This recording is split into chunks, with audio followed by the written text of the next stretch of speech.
So today we're going to look at the First Alert OneLink Wi-Fi Nursery Environment Monitor. So this is really a product that's intended to go in your nursery. It does carbon monoxide testing, temperature, and humidity.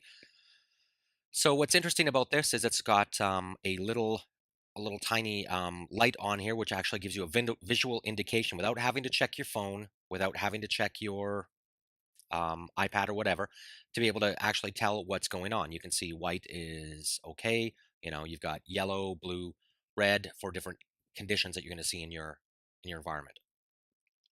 So let's get this thing open here.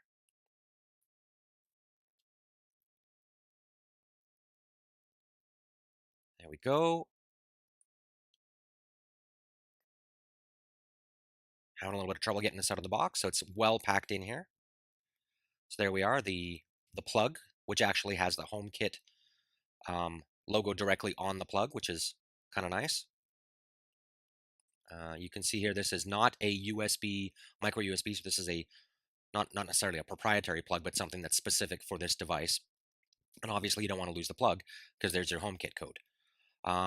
This guy is, first impressions, a lot smaller than I thought it would be. You've got a little reset button there. It is battery powered as well, and that's the physical. So let's go look at the apps. As someone said in the comments, I go through the pain so you guys don't have to. As the first time I tried to add this to the native Apple Home app, it just simply didn't work. So I had to install the OneLink application and try to add it through here. So we installed the app, get this up and going. And one of the first things I discovered, which is really great, is that it supports both the Amazon Alexa as well as the Google Assistant. So you can use this with your Google Home. I'm going to pick the home I want this to go into. So I'm going to put this into my home. I've also got the Udemy course. If you guys haven't checked that, definitely check. There's a link in the notes before for a discount code if you want to learn more about that. Obviously, we go into the home and it says there are no OneLink products added. So this app is specifically just for the OneLink products. So we're going to go through a little bit of this. We'll click done. Okay, it's the environment monitor that we want.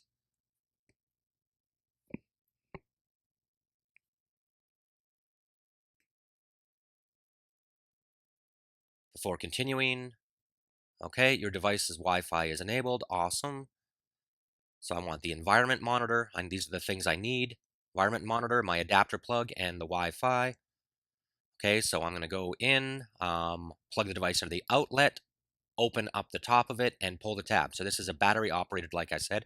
It's not going to be long-term battery operated. It's just in the case of a power outage or something like that, you can continue to use the battery.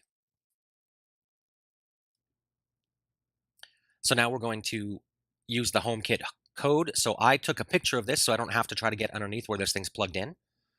There we go. There's my accessory, the Glowco. Awesome. Going to click on that and add accessory to the network. Yeah, this is going to be using the wireless simple configuration protocol. And now I'm going to transfer the wireless settings from my iPad over to the device. And again, I'll save you guys a little pain here. Didn't work for me the first time. So this is not unusual that it doesn't work. So we're going to go back in. We're going to add this again.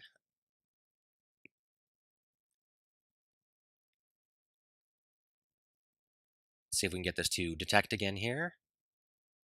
No, okay, so we're just going to add the HomeKit code in manually.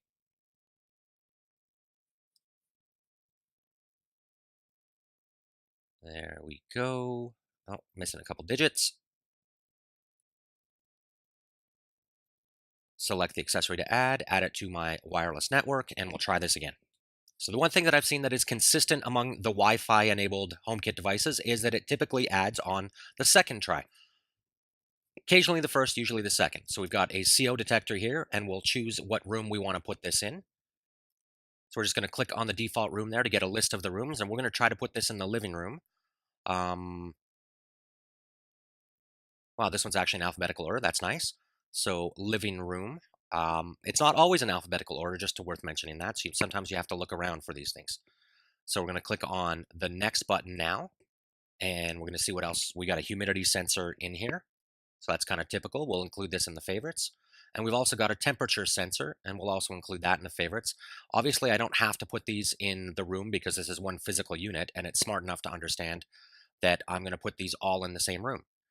So now that I've got this in, I'm taken back to the OneLink where it's going to ask me to put it in the room again, which is a little strange, but okay. Click on the living room temperature sensor and humidity.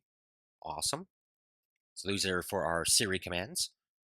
So if we want, we can go back and change these names later. And now we're turning this on. Okay, it was connected. Siri commands connected. Device added. Awesome.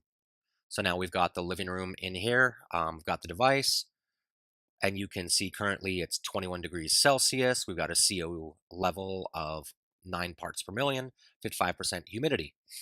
So what's nice also is you've got this range in here from notification. So you can say that the room you're putting this in, you want it to be in a specific temperature or humidity range, and you can make sure it's not too humid, not too cold, not too hot, not too cold, those kinds of things. So now that we've got this added, let's go back over to the Apple Home app and see what this actually looks like. So we've got the CO detector here, and it's got current level, peak level. So it's got a little bit of a little more information here. Of course, the serial number, we can skip over to the app. So this is almost a little bit like a volatile organic compound, a VOC sensor a little bit. There's a little more information here than you see on some of the other CO2s. Of course, we've got the humidity and the temperature, and the batteries in there as well. So overall, this is it's a small little device. Seems to do the job. What I'm finding really interesting, and I'm going to have to do a comparison against these soon, is as I've got an Elgato Eve room sensor, the laser egg, the environmental sensor here, a Netatmo Healthy Home Coach. They all kind of do the same thing, but all a little differently. So we're going to have to check that out. So you guys have any questions, comments, please post them below. If you can give me a thumbs up if this was helpful to you, that would be great. Subscribe to the channel if you haven't already.